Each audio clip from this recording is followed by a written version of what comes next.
दोस्तों आज हम पढ़ेंगे उच्चतम न्यायालय और उच्च न्यायालय यानी कि सुप्रीम कोर्ट और हाई कोर्ट के बारे में। तो चलो शुरू करते हैं।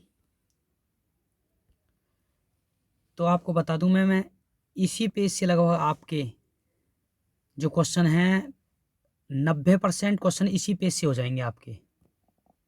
तो बहुत इंपॉर्टेंट पेज है, ध्यान रखना इस बात का। इसी पेज में मैं आपको बहुत कुछ बता दूंगा। सुप्रीम कोर्ट और हाई कोर्ट का कंपैरिजन करते हैं।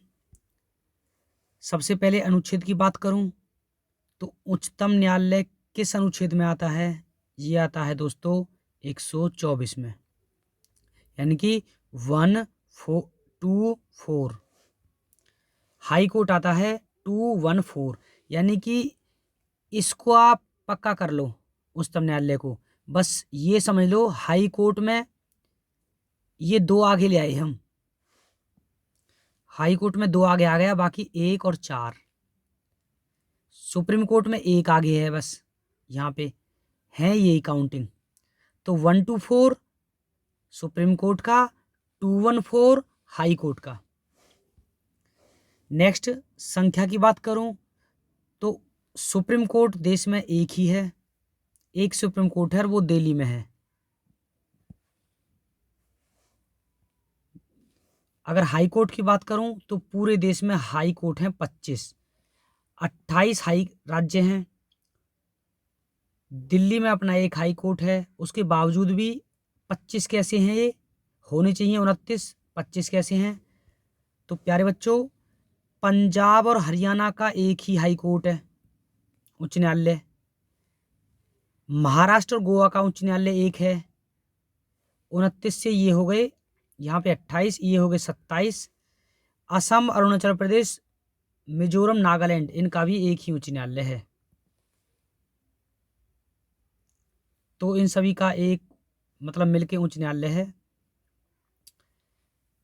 तो यहाँ से ये 27 हो गए और यहाँ से ये 4 की जगह हो गए 24। लेकिन आपको बता दूं दिल्ली का हाई कोर्ट है इसलिए 25 हो गए।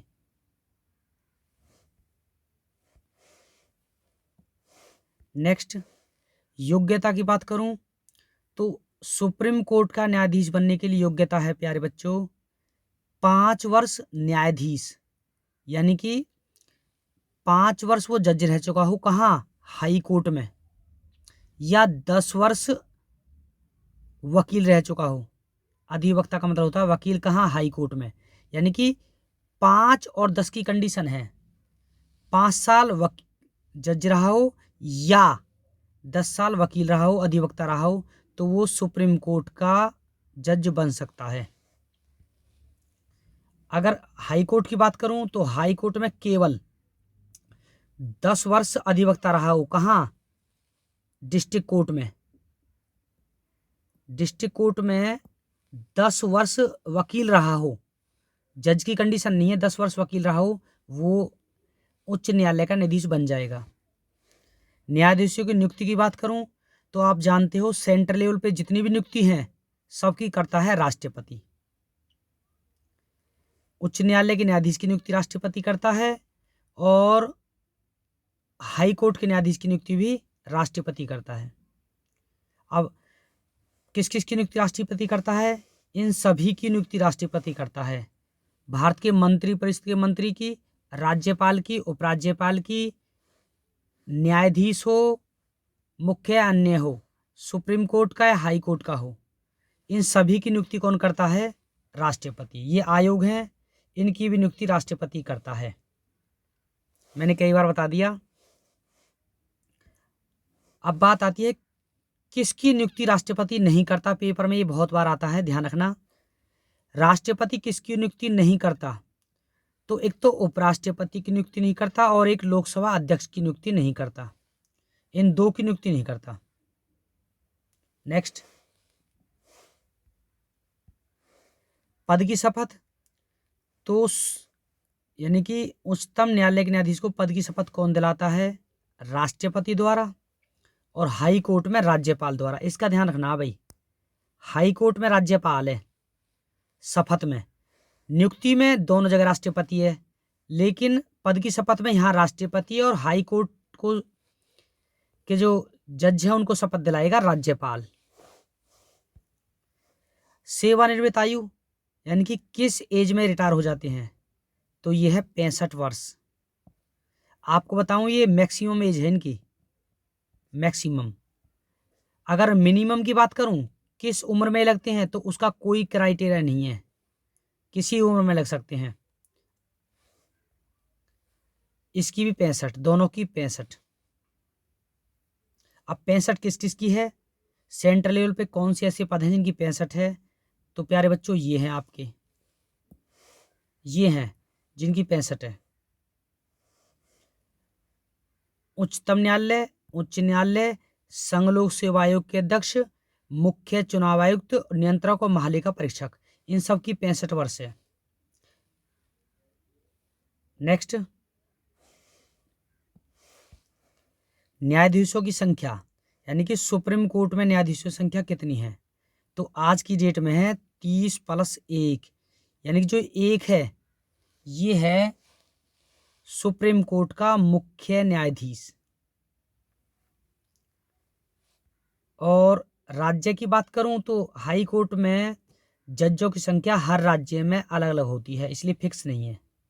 हाँ ये बात जरूर है, न्यायाधीशों की संख्या बढ़ानी हो घटानी हो, ये फिलहाल 31 है, इसकी 50 करनी हो, 40 करनी हो या फिर दोबारा 20 करनी हो, तो न्यायाधीशों की संख्या को बढ़ाने और घटाने का अधिकार केवल और केवल संसद को है। यानी कि देखो आप,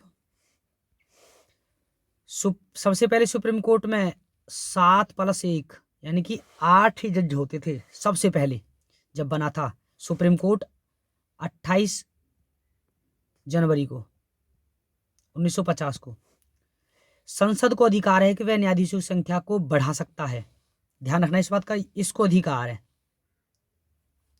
लेकिन जब सुप्रीम कोर्ट बना था तब केवल 8 ही न्यायाधीश थे, इस बात का भी ध्यान रखना, ये भी क्वेश्चन बहुत आता है। नेक्स्ट, प्रथम पुरुष मुख्य न्यायाधीश, तो वो है हरिलाल जे कानिया। और उच्च न्यायालय में हरियाणा का अलग है, यूपी का अलग है, सबका अलग होता है प्रथम।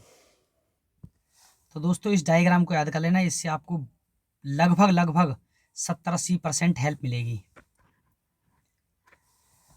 अब करते हैं प्रथम महिला मुख्य न्यायाधीश सुप्रीम कोर्ट की, तो बहुत इंपॉर्टेंट है, फातिमा बीबी, यानी कि फातिमा बीबी है। ये ट्रिक लगा लेना भाई, बीबी हैं जो, वो सबसे हमारी सुप्रीम पावर है, तो उससे आ जाएगा सुप्रीम पावर का मतलब supreme court. Next, high court की सबसे पहली बनने वाली महिला जो है वो है मीरा सेठ। नेक्स्ट, राष्ट्र यानी कि जो त्यागपत्र की बात आती है, उच्चतम न्यायालय के न्यायाधीश किसको त्यागपत्र देते हैं, तो त्यागपत्र भी राष्ट्रपति को दिया जाता है। और हाई कोर्ट में भी न्यायाधीश राष्ट्रपति को ही त्यागपत्र देंगे, राज्यपाल को नहीं, ध्यान रखना। नेक्स्ट, वेतन कहां से मिलता है, आपको बता दूं संचित निधि से। ऑल इंडिया में किसी को भी वेतन मिलता हो, सभी को संचित निधि से मिलता है। जैसे इसकी डिटेल पढ़ सकते हो आप, ये वाली, राष्ट्रपति के वेतन, राज्यसभा के सभापति, सभी के वेतन, इन सभी के वेतन संचित निधि से मिलते हैं। क्योंकि जो दूसरी निधि है ना, वो है आकस्मिक निधि, एक और निधि है, यानी कि जिसमें भारत देश का पैसा जमा होता है। और आकस्मिक निधि है जो, उसमें केवल इमरजेंसी में ही पैसा निकाला जा सकता है, जैसे बाढ़, भूकंप, कोरोना, कोई महामारी आ जाए, उसी से में पैसा निकाला जाता है। बाकी सारा पैसा देश की कमाई का संचित निधि में जमा होता है। और सभी को वेतन जो मिलता है सेंट्रल लेवल पे, वो संचित निधि से ही मिलता है। जितना भी खर्च होता है देश में किसी कार्य के लिए, तो संचित निधि से निकाला जाता है। ये देख सकते हो आप। किस भाग में है सुप्रीम कोर्ट का वर्णन, तो प्यारे बच्चों यह है भाग 5 में। अब इनकी प्रैक्टिस कर सकते हो आप। मैंने बताया था अनुच्छेद बताए थे, संख्या, योग्यता, इनकी प्रैक्टिस कर सकते हो, प्रैक्टिस टाइम है। उसके बाद न्यायाधीश को हटाने की प्रक्रिया 124 और अनुच्छेद 125(5) न्यायाधीश को पद से हटाने की प्रक्रिया, और पद से हटाने की प्रक्रिया को बोलते हैं महाभियोग। जब सुप्रीम कोर्ट के न्यायाधीश पर आरोप लगता है तो इसको बोलते हैं महाभियोग। अब प्रक्रिया क्या है प्यारे बच्चों, देखो अगर बात करूं तो राज्यसभा के जितने सदस्य हैं उसका 2/3 बहुमत चाहिए। यानी कि 2/3 का मतलब राज्यसभा में 250 सदस्य हैं तो उसका 2/3 सदस्यों के हस्ताक्षर होने चाहिए, बहुमत चाहिए। ऐसे ही लोकसभा का भी 2/3, लोकसभा में 550 है, 545 है, उसका 2/3।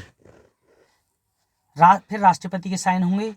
तो कहने का मतलब जो संसद है, लोकसभा, राष्ट्रपति और राज्यसभा से मिलकर बनती है संसद, तो संसद का 2/3 बहुमत चाहिए हटाने के लिए, संसद का 2/3 बहुमत। लेकिन इस बात का ध्यान रखना, इन दोनों में से जो सदन आरोप लगाएगा, यानी कि अगर आरोप की बात करूं तो कोई सा भी सदन आरोप लगा सकता है। लोकसभा भी आरोप लगा सकती है न्यायाधीश पर, या राज्यसभा भी आरोप लगा सकती है, कोई सा भी सदन आरोप लगा सकता है। लेकिन जो सदन आरोप लगाएगा ना, आरोप लगाने से पहले आरोप लगाएगा तो उसे लोकसभा के 100 सदस्य और राज्यसभा के 50 सदस्य, यानी कि टोटल 150 सदस्य के हस्ताक्षर होने चाहिए सुप्रीम कोर्ट के न्यायाधीश पर आरोप लगाने के लिए। कोई सा भी सदन लगाए, लेकिन दोनों सदनों के 150 सदस्य होने चाहिए आरोप लगाने के लिए। फिर आरोप सही है गलत है, एक कमेटी बनेगी और उस कमेटी में 3 सदस्य होते हैं, 3 सदस्य। अब 3 सदस्य जब आरोप सिद्ध कर देते हैं कि हाँ भाई इन पर सही है आरोप जो लगा रहे हैं, उसके बाद राज्यसभा का 2/3, फिर उसके बाद लोकसभा का 2/3। समझ गए नहीं, ये तो कंपलसरी है ही है, लोकसभा का 2/3, राज्यसभा का 2/3, और जो सदन आरोप लगाएगा उसका अलग से ये भी चाहिए शुरू में। तो ये प्रक्रिया होती है हटाने की। अगर मैं बात करूं, हटा तो दोस्तों आज तक कोई भी नहीं है, लेकिन महाभियोग इन पर लगा है, अब तक हटा कोई भी नहीं है। नेक्स्ट, यानी जिसके नाम है रामास्वामी और दीपक मिश्रा। महाभियोग किस किस पर लगता है दोस्तों? महाभियोग का मतलब किसी पर भी आरोप लगे तो ज्यादातर जो कोर्ट केस चलता है वो चलता है सुप्रीम कोर्ट में, और जिन पर महाभियोग लगता है ना उनका जो केस चलता है उनका चलता है संसद में। संसद में चलता है केस जिन पर महाभियोग लगता है। और महाभियोग देश में किस किस पर लगता है? राष्ट्रपति, मुख्य चुनाव आयुक्त, नियंत्रक और महालेखा परीक्षक, और सुप्रीम कोर्ट और हाई कोर्ट के न्यायाधीश पर। इन 5 सेंट्रल लेवल के जो हैं, इन 5 पर महाभियोग लगता है। बाकी महाभियोग किसी पर नहीं लगता। बाकी किसी पर अगर कोई भी आरोप लगे, प्रधानमंत्री पर, एमएलए पर, एमपी पर कोई भी आरोप लगे तो फिर उसका केस सुप्रीम कोर्ट में चलेगा। ठीक है ना। हाँ, एक बात का जरूर ध्यान रखना, राष्ट्रपति के निर्वाचन से संबंधित मामला, अगर निर्वाचन उनका चुनाव हो रहा है उसके दौरान कोई अगर दिक्कत हो जाए तो निर्वाचन समेत मामला चलेगा सुप्रीम कोर्ट में, उच्चतम न्यायालय में। बाकी जब ये बन जाते हैं तो फिर इन पर महाभियोग लगता है। अब दोस्तों लास्ट पेज है। 1774 में कलकत्ता में सर्वोच्च न्यायालय की स्थापना हुई सबसे पहले देश में, और रेगुलेटिंग एक्ट के तहत, और उस टाइम गवर्नर जनरल थे लॉर्ड इम्पे। 1937 में दिल्ली में संघीय सरकार की स्थापना हुई, और इसके तहत भारत में सुप्रीम कोर्ट की स्थापना हुई है। ये भी आता है पेपर में कि किसके तहत भारत में, अधिनियम के तहत भारत में सुप्रीम कोर्ट की स्थापना हुई। तो 1935 के अधिनियम के तहत भारत में सुप्रीम कोर्ट की स्थापना हुई, और 1935 के अधिनियम को लघु संविधान भी कहा जाता है, लघु संविधान। इस संविधान में इतनी सारी बातें हैं। और उस टाइम गवर्नर जनरल कौन थे? मॉरिस गवेयर।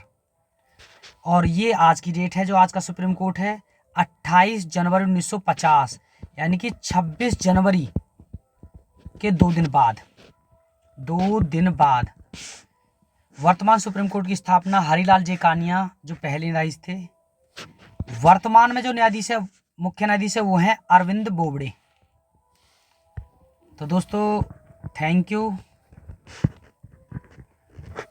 अगर आपको इससे मेन जितने भी ऑल इंडिया के क्वेश्चन हैं, वो एक अलग से वीडियो बना रखी है मैंने, जिसमें सुप्रीम कोर्ट, हाई कोर्ट से संबंधित जितने भी क्वेश्चन हैं, करीबन 100 क्वेश्चन हैं, 100 प्लस, उनकी अलग से वीडियो बना रखी है, उसे देख लेना। उनमें आपको लगभग बहुत ज़्यादा एक्स्ट्रा क्वेश्चन मिलेंगे, इनसे अलग, उनसे अंडरस्टैंडिंग बनेगी और आपका टॉपिक हो जाएगा कंप्लीट। थैंक यू दोस्तों।